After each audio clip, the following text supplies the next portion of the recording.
Good afternoon, everyone, and welcome to Saudi Arabia's first ever virtual fitness summit powered by Delta Fitness and some of the kingdom's most well-known fitness operators, as well as a very special guest from the world's leading fitness equipment company, Live Fitness.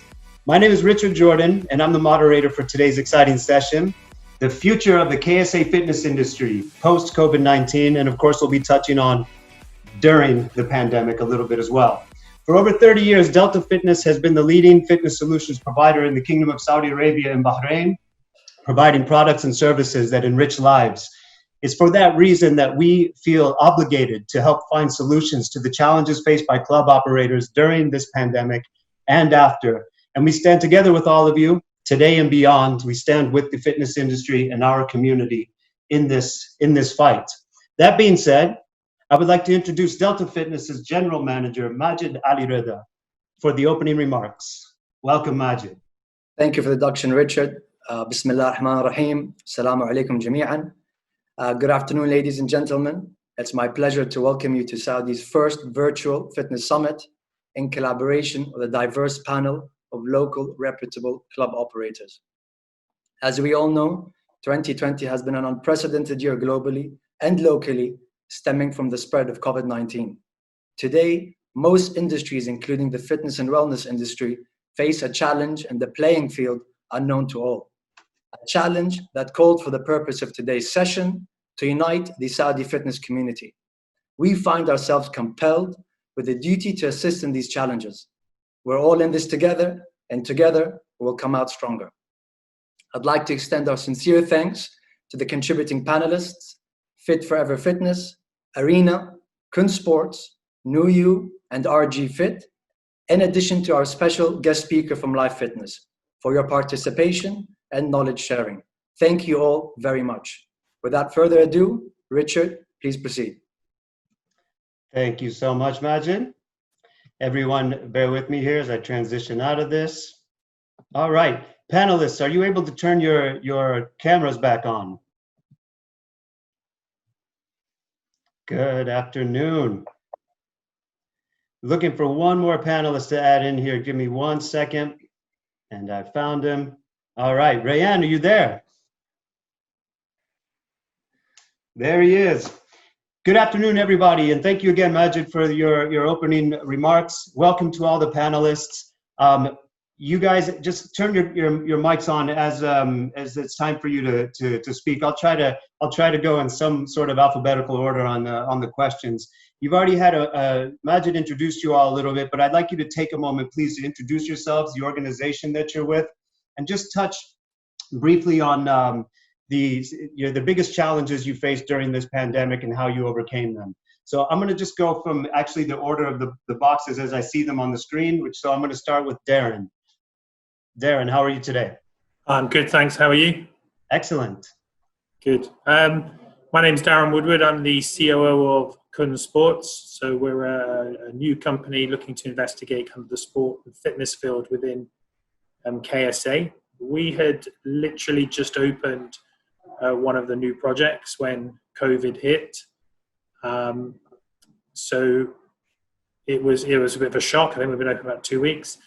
And what I can say is the other members of the team, from operations through to marketing, the trainers, have then just done a fantastic job of communicating and keeping in touch with our current membership. Our challenge was somewhat different, I guess, to a multi-chain challenge where there are multiple thousands of members. But I still think it was all about kind of just maintaining that contact. And really, we just spent a lot of time looking to see what was happening in Europe, China, and the US, and looking to follow some best practices with the assumption that we can be up and running again in the near future. Excellent. We all hope the same. Thank you so much, Darren. Thank you. Awesome. Please, you have the floor. Hi, everybody. Thank you, Richard. My name is Asim Aboueshe. I am the Vice President for Fit Forever Fitness. It's a local Saudi brand, which is managing now 3 ladies luxury gyms. And there is another branches under expansion for male and female members. Actually, when I talk about the challenges, you know that when the clubs closed, it closed in March, and we can consider March one of the high season months. And after 3 months, we have to come back with the same number of members. And if we talk about healthy business, that's mean in March, your club should have at least 80 to 85% capacity. So it will come back with the same number of members with a new protocol that would reduce the capacity of the gym, would shut down some of the facilities.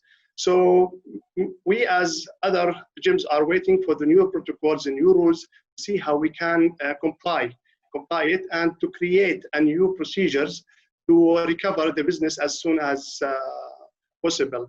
For time being, the protocol is not issued yet, but we can take the lead from the sport protocol that issued last week. I believe that there is some points are common with the fitness clubs that we can use, and we can take the lead from the countries that opened the gyms there, like UAE and around the world.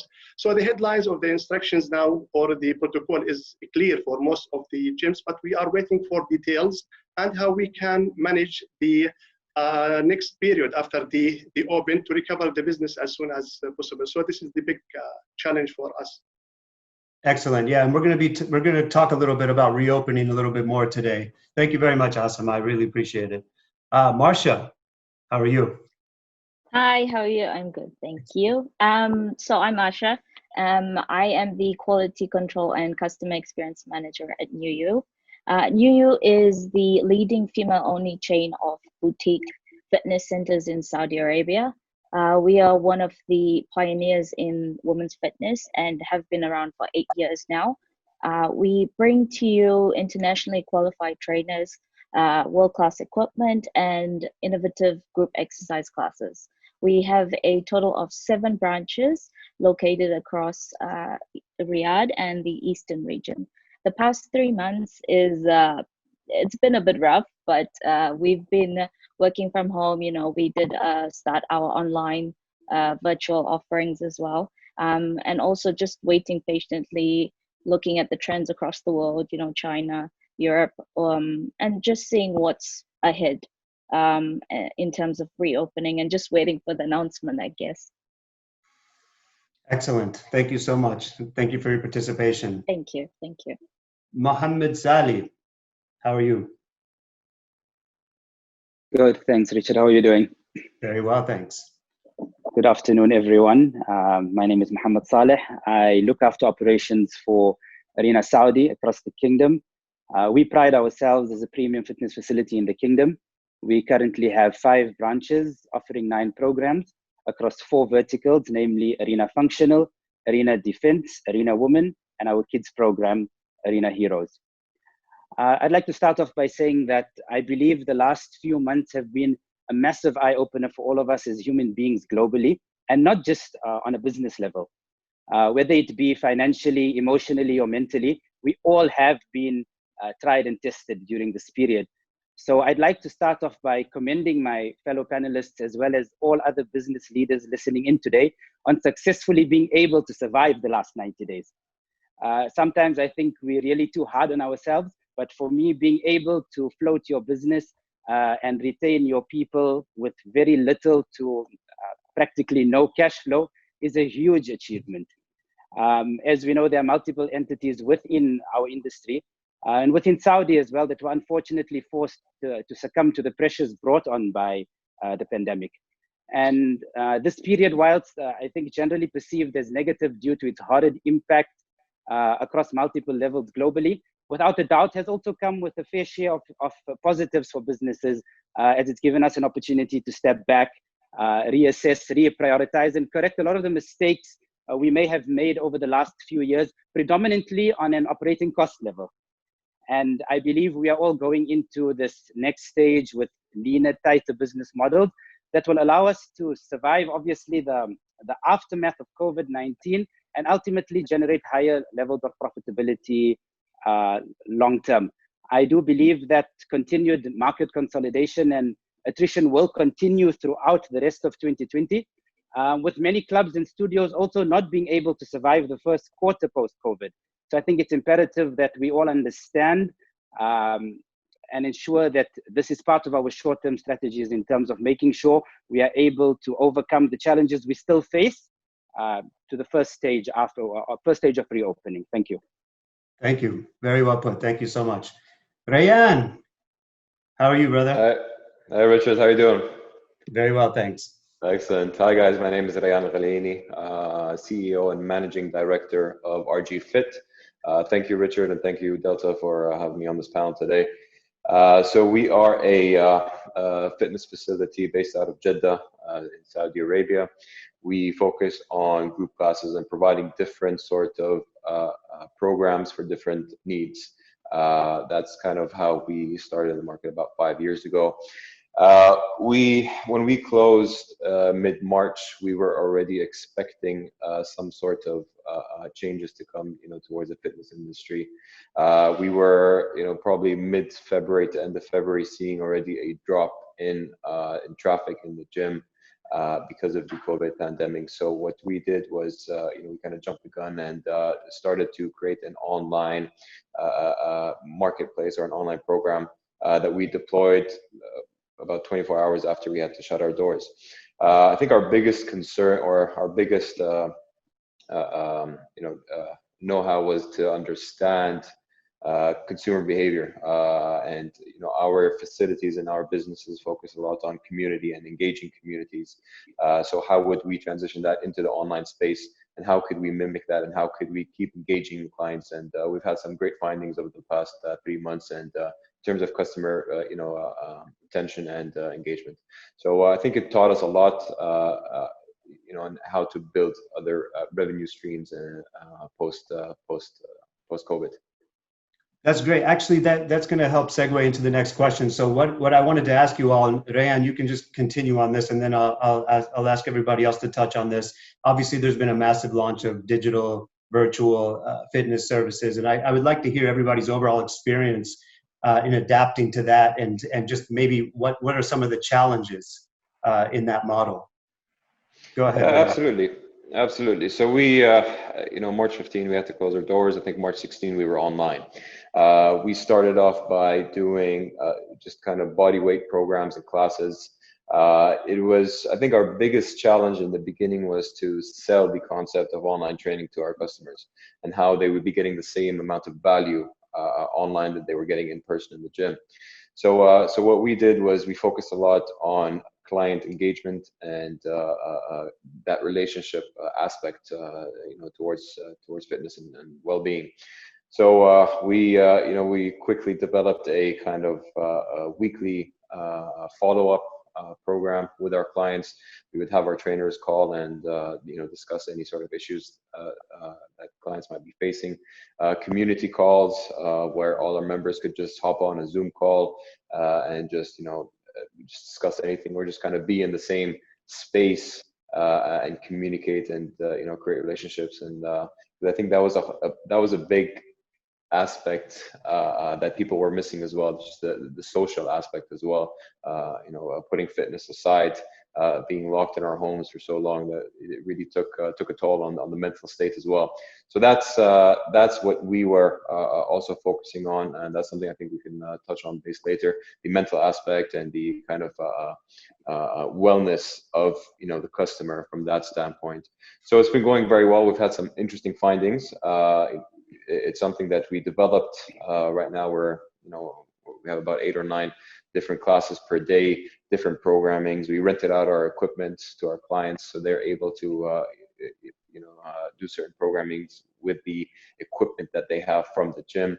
So it's been going really well, and this is something that we believe will definitely assist in the growth of our business moving forward post COVID. Excellent. Thank you so much. Darren, could you shine some light on that as well? And also, do you all plan to continue to these hybrid models of on-site as well as digital? So yeah, look, I think if we see what's happened all over the world, the whole digital platform idea has blown up, and most of us have adopted, Facebook or Instagram or Zoom as an immediate delivery mechanism into that, and they do pose some quality issues. I think most of the feedback in and around sound and connection, and you know, the people that do a great job, the Pelotons of this world, they have multiple camera angles, they have mixing teams. So, you know, I think that immediate idea is a temporary solution, but the idea of having a more hybrid model again is kind of not new.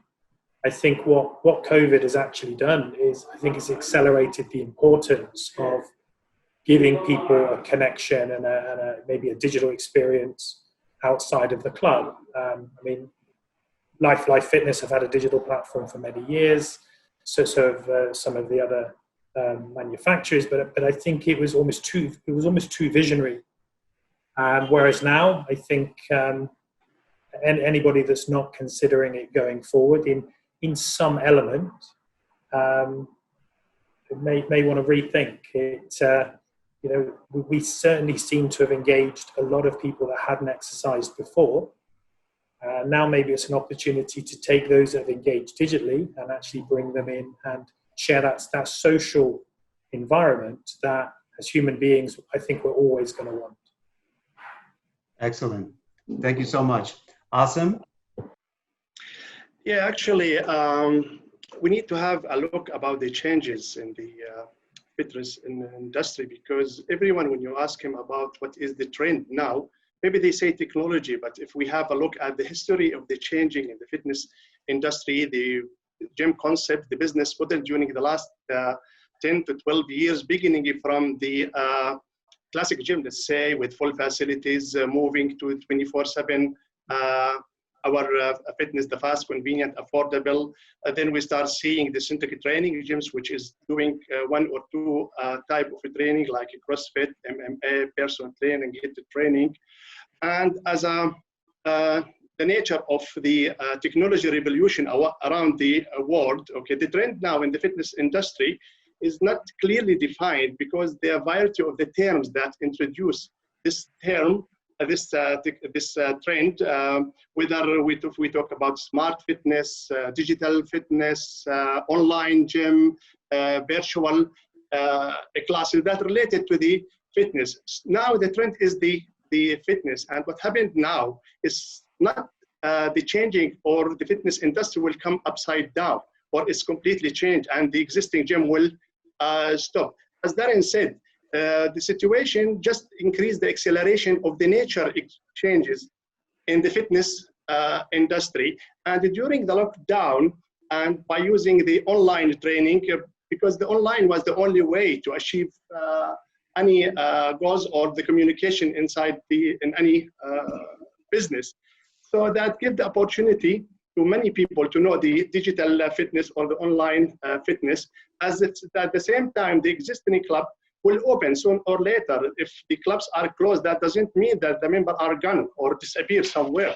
Soon or later, they will come. So it's a good opportunity now for the existing club to upgrade their facilities, to use the technology, to use a software which is compatible with the mobile application, to upgrade the cardio equipment, also to have the opportunity to use the virtual classes, to change the studio, to use the virtual classes, the on-demand classes. So to reach the hybrid model, which is a combination between the classic fitness and the, say, digital fitness, I think that will be the next step in the market. And all of the clubs should be clever and do the changes very quickly, because the future is for everyone, not only for digital fitness or for classic fitness, because the members going to the gym not only for getting in shape or just to do cardio, they are going to meet people, to join classes, to use the facilities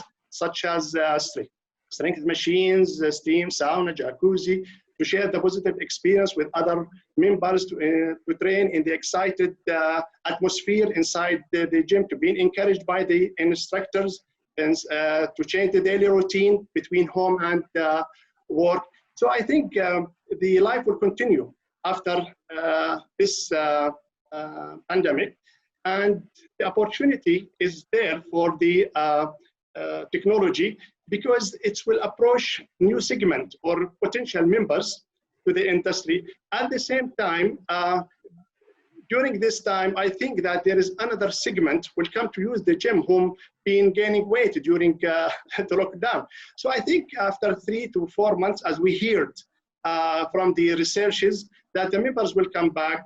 In Europe, for example, 60 to 70% came back in the first month. And according to the researches and numbers, 20 to 30% are planning to come back after 2 to 3 months. So the life will go back as it was before, but with a new technology, with a new feature that gyms can add to their services to match the revolution of technology around the world. Amazing. Thank you very much. Marsha.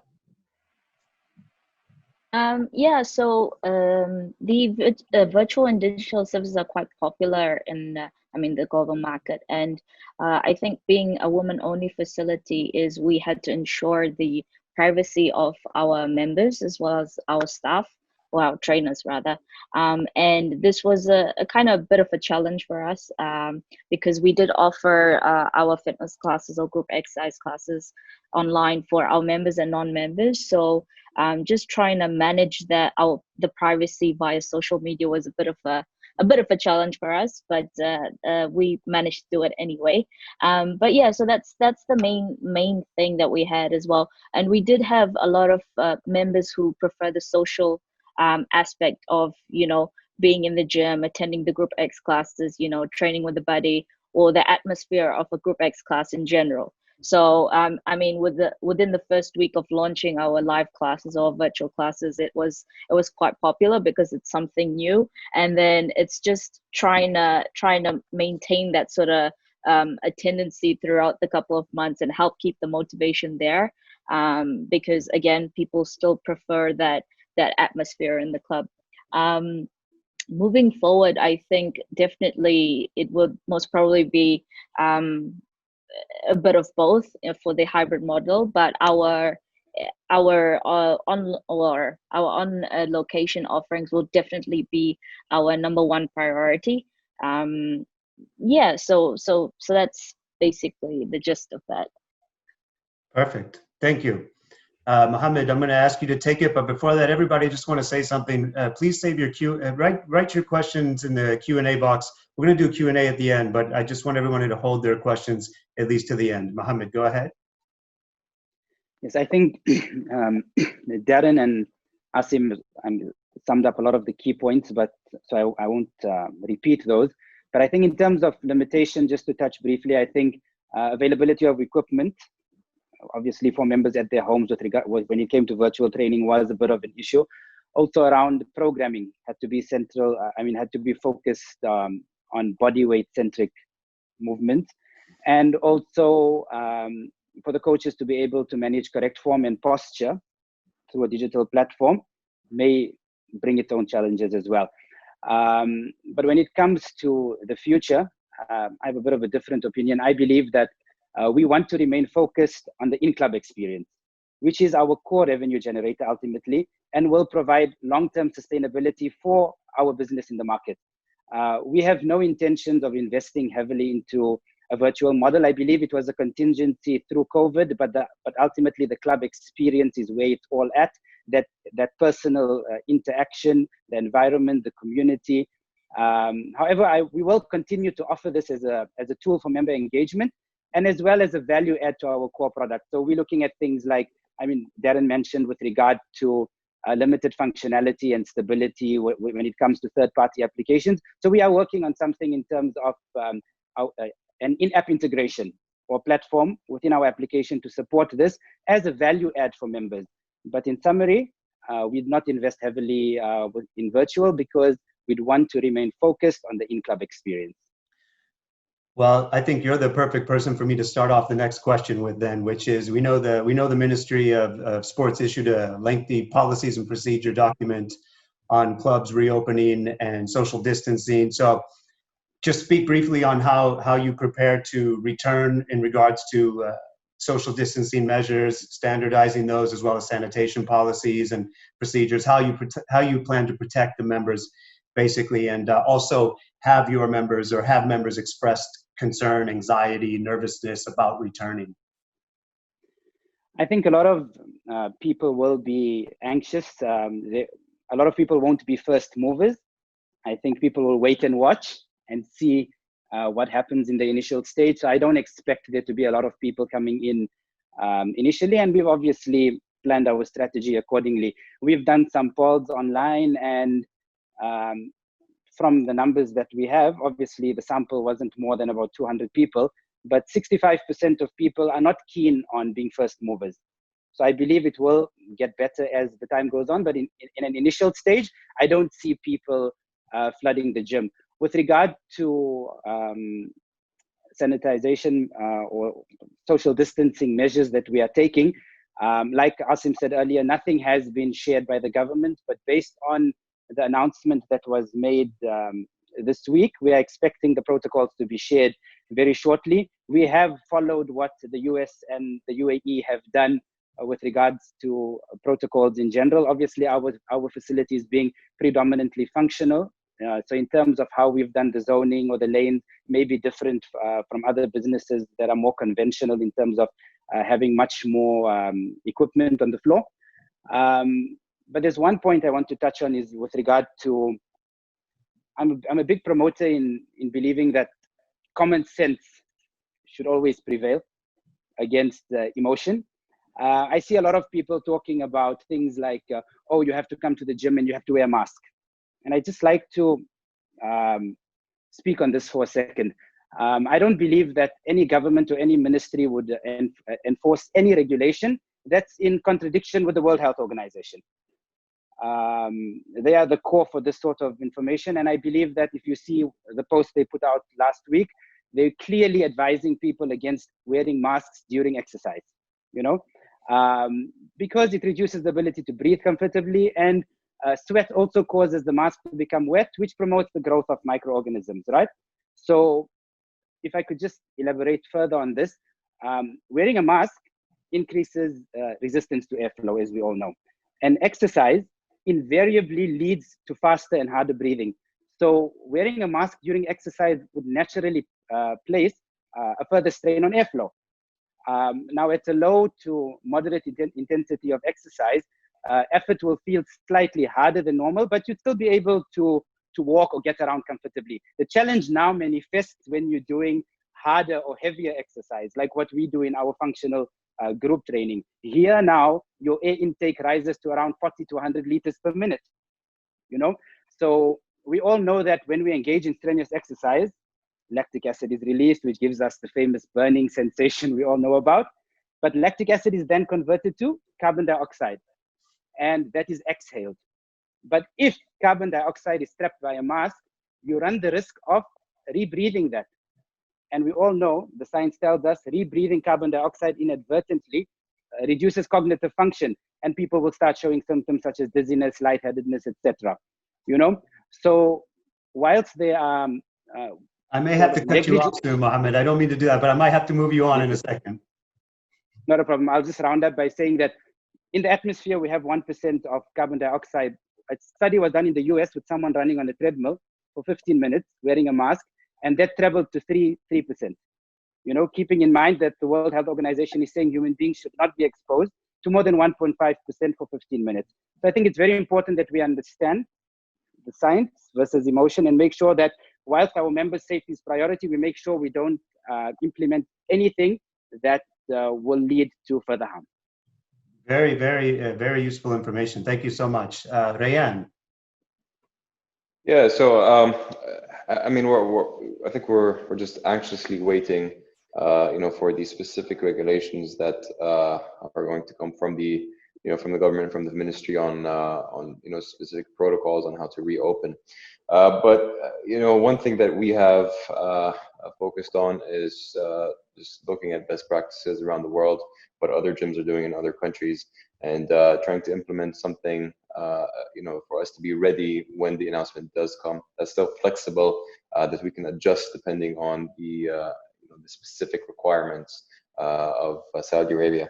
I think the social distancing aspect will be key in the gym setting, especially for gyms like us that focus a lot on group training and focus a lot on contact and just engagement within the client. So that was something that we had to adjust, and we're still looking at how we can incorporate that and how we can best incorporate clients coming back into the gym once we are permitted to open. So having closed off spaces, whether it's a 2x2 or 3x3 meter space, with their equipment in that space. And you'd be able to book per hourly session where you would come in and do your session and get out of the gym. One thing we're also looking at is having most of our training outdoors as well, in our facilities. That just it allows for more airflow and just hygienic purposes as well than having indoor specific group classes. Working at lesser capacity is something that we are also playing around with. The one-on-one kind of group training would have to have their own sectioned off areas in the gym. So these are all aspects that we are looking at. Our amenities would have to be closed, I'm assuming, from the start. Our spas, our saunas, the locker rooms.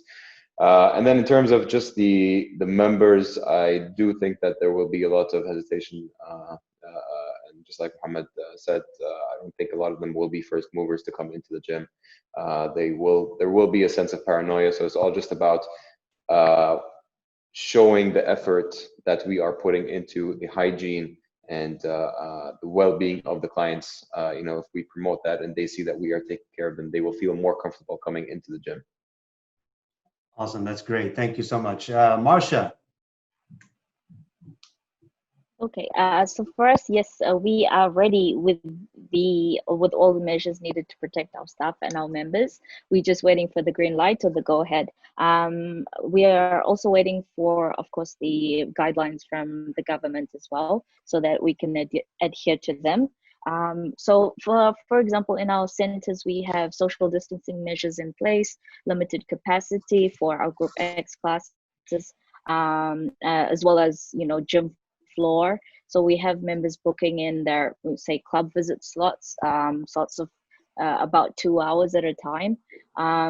So yeah, that's basically what we have, social distancing in around the facilities as well. Sections of the gym, in terms of team training or personal training, one-on-one sessions.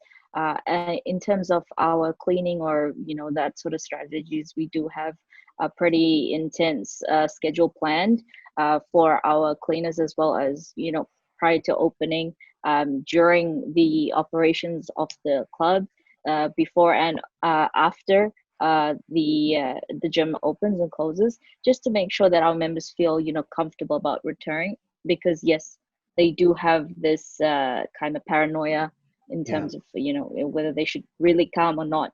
But yeah, we just want to make them feel comfortable as much as possible when they do come back to the gym. So that's basically what we have in terms of the, cleaning, social distancing procedures or, steps in place. Great job. Asim. Actually, let me please go back to the first question about the actions that taking before I answer the rest of the questions. For example, for Fit Forever Fitness, we was care about the members from the first day, by providing them with the links for the listeners on demand to do the exercise at home and to keep doing the group exercise, because the group exercise is the most popular training for the ladies. At the same time, we were in contact with them to do a daily competition to show the results and to win 1 month membership. At the same time, we allowed to our instructors to use the gym facilities, to take the gym equipment, take the equipment home to keep in shape. Now, when it comes to the opening, we know that members are not looking for the best gym now, or you should not have the big name in the market now. Members are looking for the safest gym.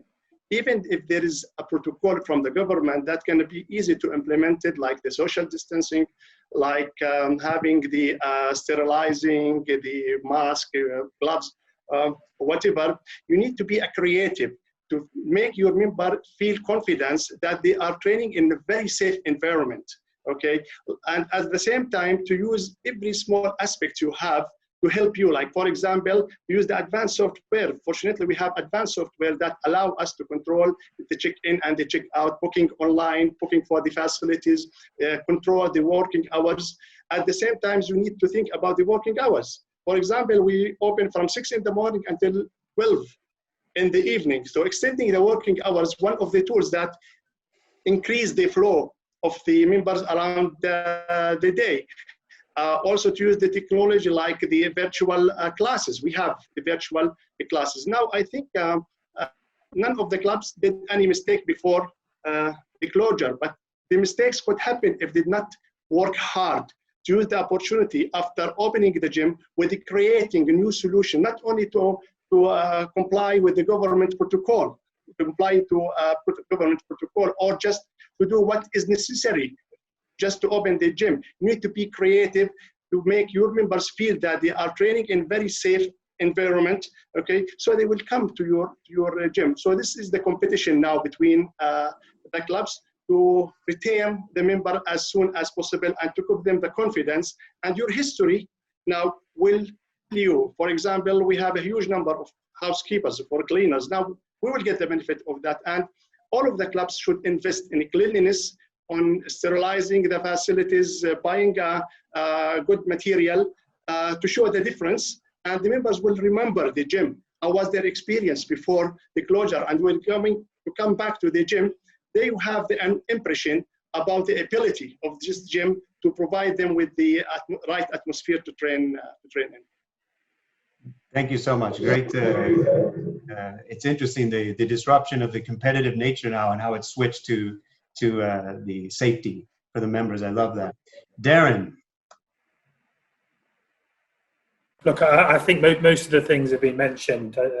I would sum it up in 5 points. First one is we need the guidelines from the government because everything else is just our ideas based upon best practice we've seen elsewhere.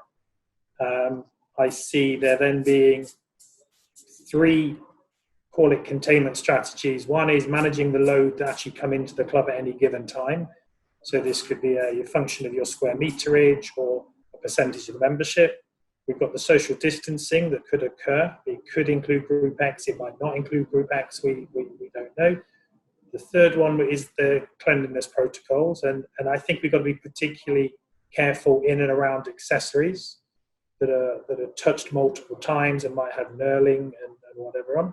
And then the 5th one is how do we communicate all this to the members, exactly as Hassan said, that there's absolutely no point being able to eat your breakfast off the floor if you can't convey that over to the membership. Thank you.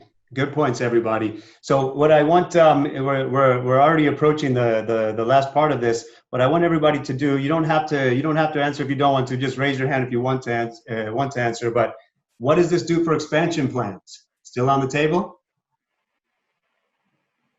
Darren.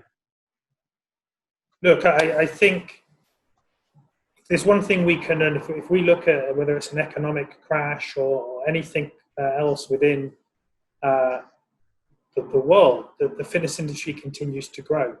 So, I think we need to take a look at what's happening now as a short to medium term opportunity. But if we see what's happening to some of the clubs in the US, some of the clubs in UAE and in China, is people have got so fed up just sitting around watching Netflix or Amazon Prime or whatever. It's almost triggered something within their bodies to say, my body's designed to move. I want to move. So I do think the industry is going to survive. I do think the industry will go from strength to strength over the next period, medium to longer term period of time. I think, as Mohamed said at the beginning, the challenge is probably the first 2-3 quarters to kind of stay in the game. But if there's one thing our industry shows, it's resilient and it's innovative. Stock market crash, budget gyms. People getting bored of the big box boutiques. So I think we're really, really good at innovating to meet a public demand, and I think the demand in the market will be there for for the future. So, might slow down a rollout plan, but it shouldn't. I don't believe it should stop. Great. Glad to hear that. Marsha. Yeah, so actually we did have, expansion plans in place before the lockdown. However, due to the lockdown, we had to stop.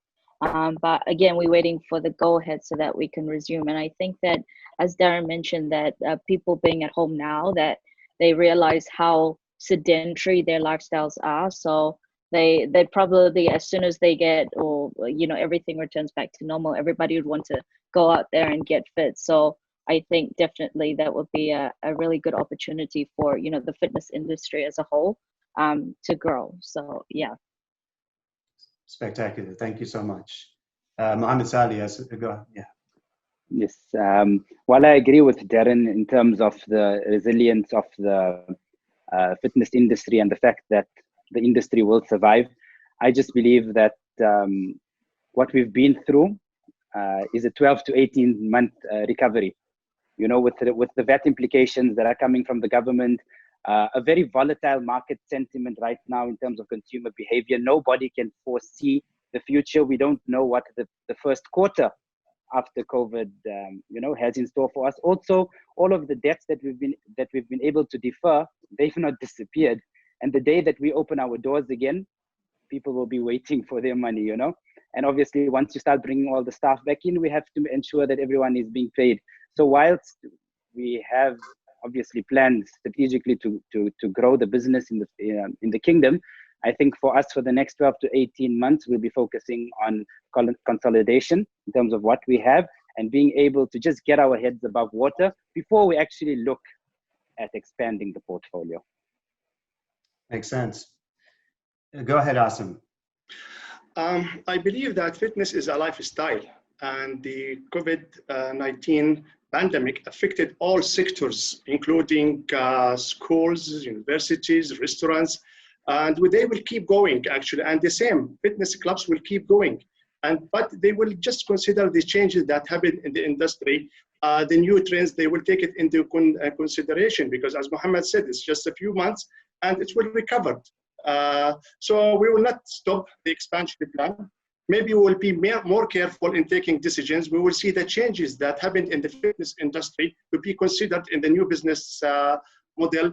Maybe we'll use more technology that related to the operation to save the cost of the operation, like staff members, and to use more technology that related to the fitness training or equipment. But we will continue, and we will continue stronger than before, because we have a long roadmap, and we have a 22 this year. As I don't think the financial year will be good, so we need to be more aggressive in expansion, compensate what we have lost in this year, because I believe the life will go back and the business will continue. If it's not stronger, it will go back as it was before. Thank you, Asim. Rayan. Yeah, real quick. So, I agree with what everyone has put their input into. But one thing I want to touch on as well is looking at the market trends, and especially here in Saudi Arabia, and the support from the government and the ministry in terms of their Vision 2030 and how to increase mass participation. That's a huge wave that will allow us to grow our businesses.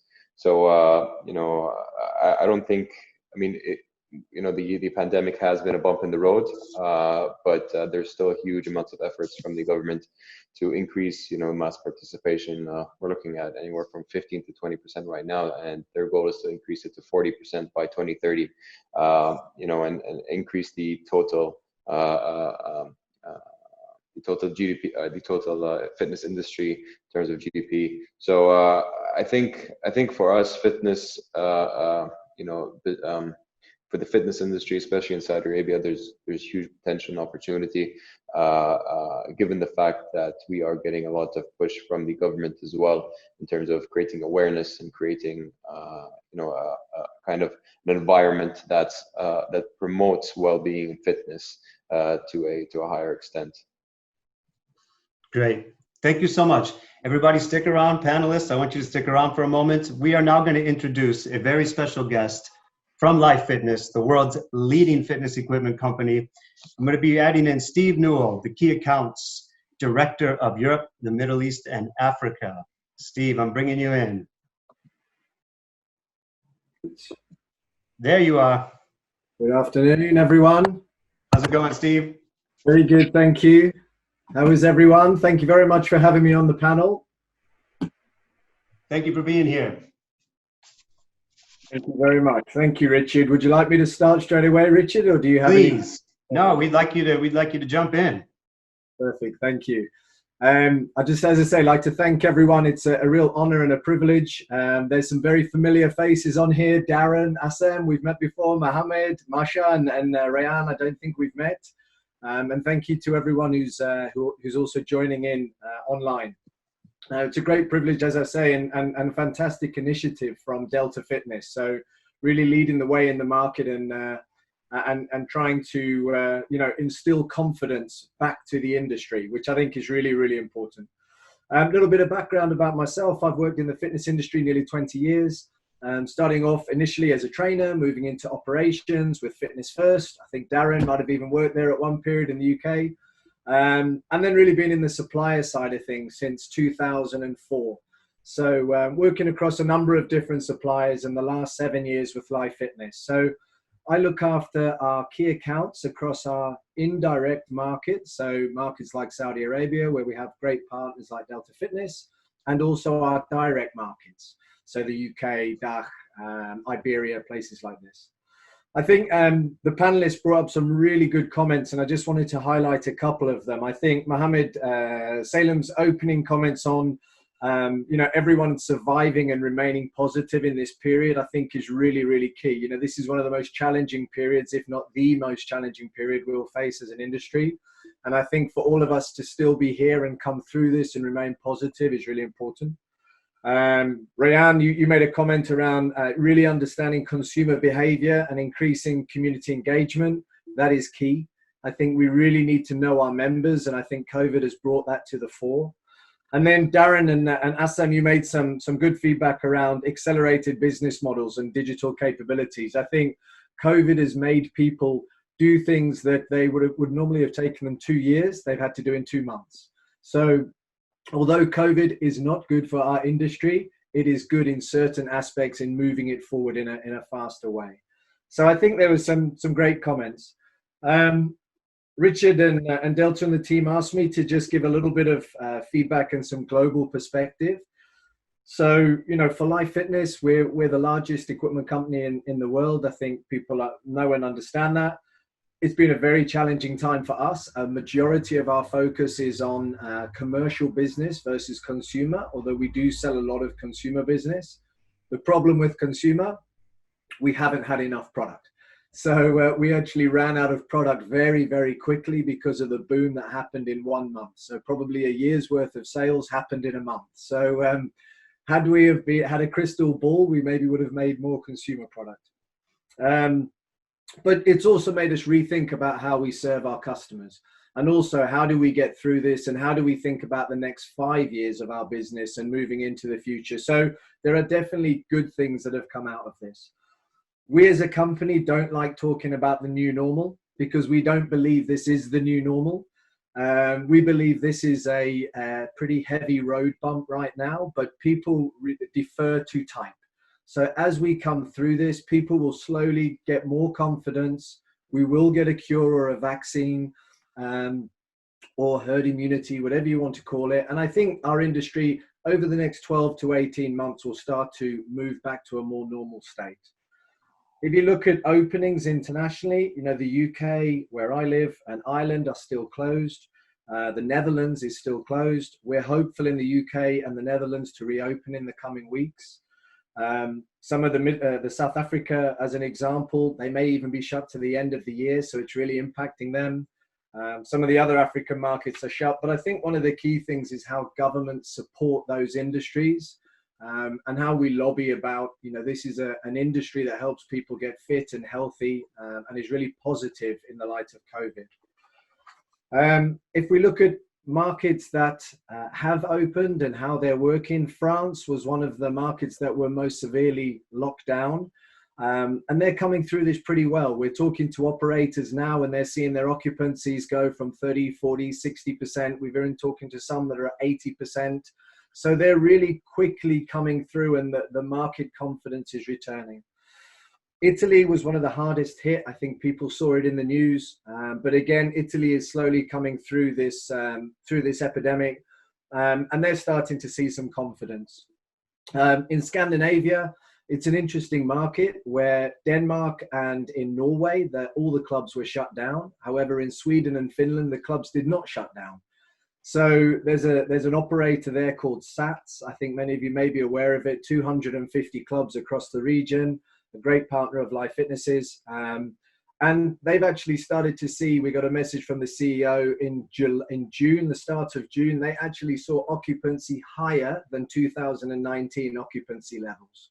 So it just goes to show that, we do come through this.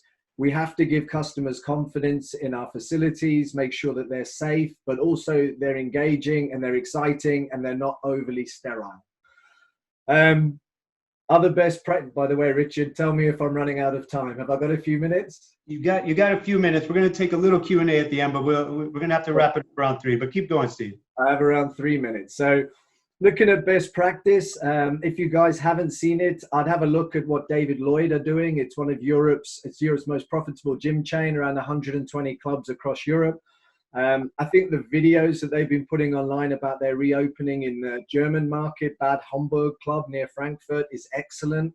It really shows an inviting experience versus a very sterile experience, as I've said a couple of times before.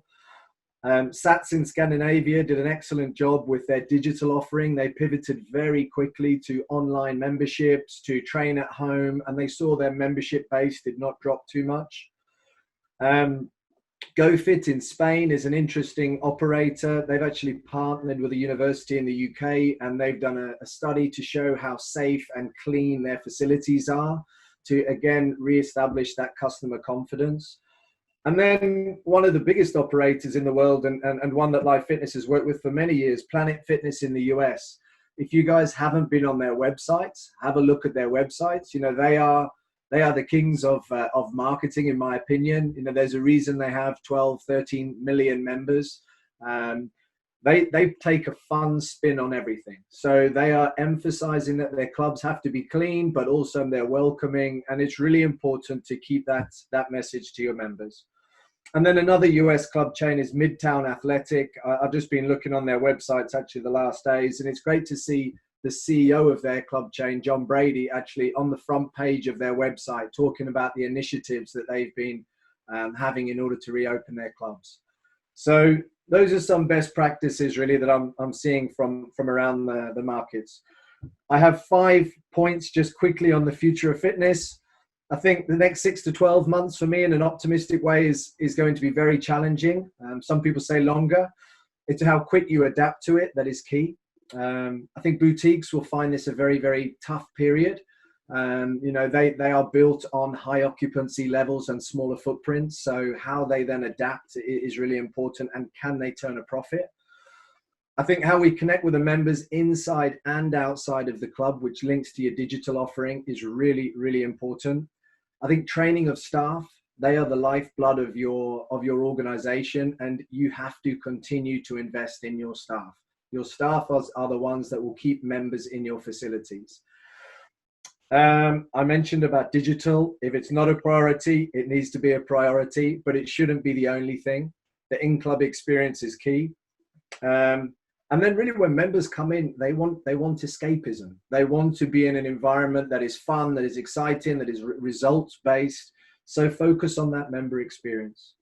And my last point, overall summary, COVID has shown really that if you are inactive, if you have challenges like obesity, type 2 diabetes, coronary heart disease, all of the things that as an industry we help prevent, exercise is medicine. And as an industry, I think we will come out of this fitter and stronger. So I think we need to remain positive and really tell that message to the governments, to the society, that we are about wellness and health.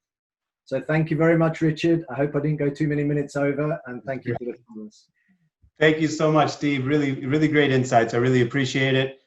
You know, we are coming to an end here, but I would like everybody to have an opportunity to say a 30-second outro at least, if you feel like it. There are some Q&A, but we're gonna have to. I think for those who are listening in that are gonna go to the breakout session, which I hope you do, please bear with us if we're a few minutes late. So closing comments, Darren.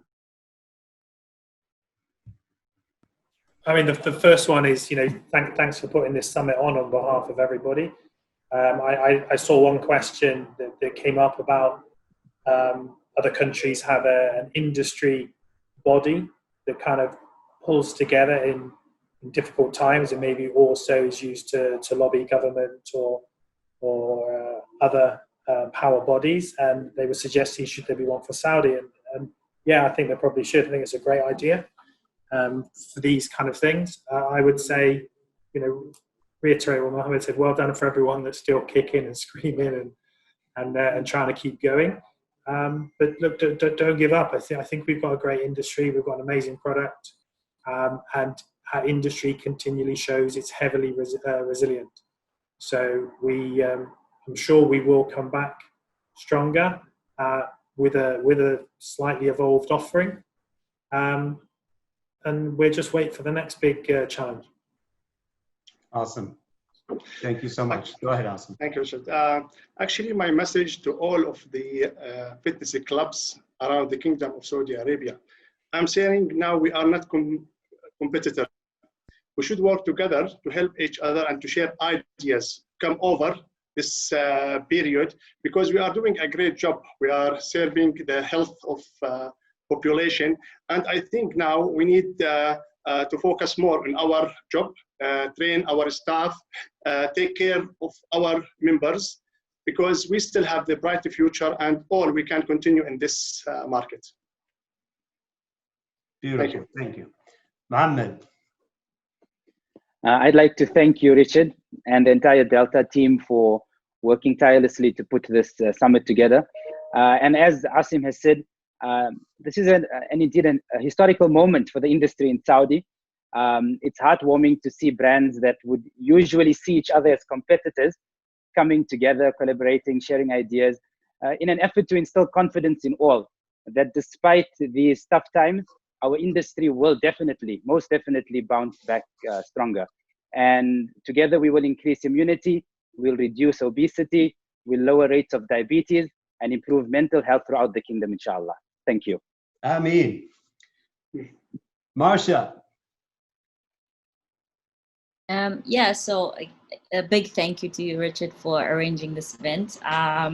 It's a first for me, but it's a wonderful event to be able to share ideas with, as Asim and Mohamed said, normally we would see each other as competitors, but to get together to share ideas and work out the best practice moving forward.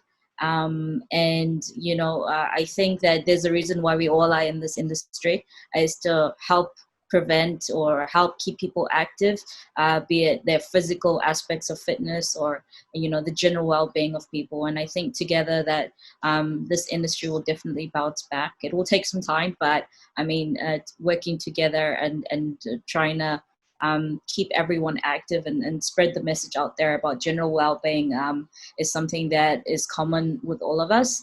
And yeah, so good luck to everyone, and thank you again for this opportunity.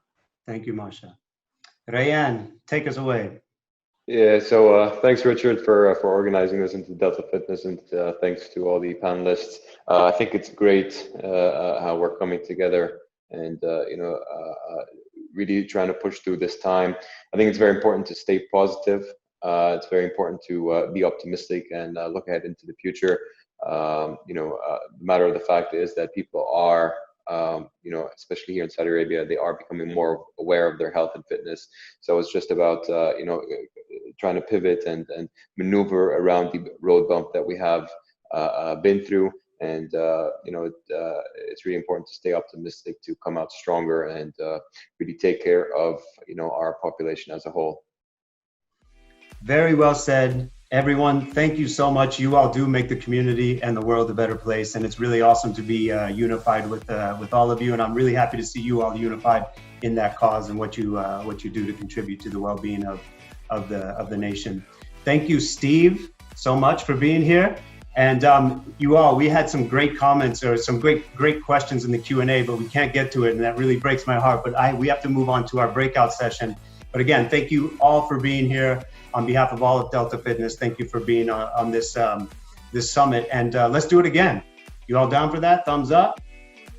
All right, maybe we'll have some better news next time. Hopefully it's a better story that we're all experiencing. And everybody have a blessed rest of your weekend. Thank you, everyone. Thank you. Thank you. Bye, guys. Thank you.